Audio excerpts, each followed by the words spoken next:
Assalamualaikum warahmatullahi wabarakatuh. Saya penderita sinusitis, sudah lama mengkonsumsi obat kimia tapi tidak sembuh-sembuh.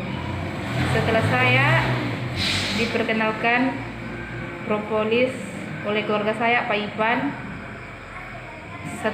satu kali saya digurah, alhamdulillah sudah banyak perubahan.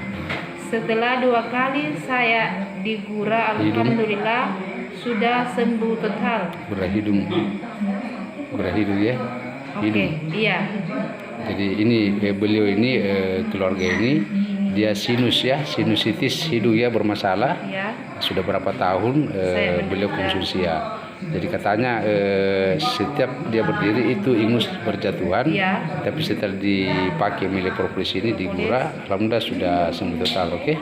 Terima kasih. Ini atas nama Ibu Krisnawati. Di mana tinggal? Di Cening, Salobongko. Salobongko, dahsyat. Malangki ya, luar biasa. Terima kasih propolis yang hebat. Oh, dahsyat, mantap. Mantap.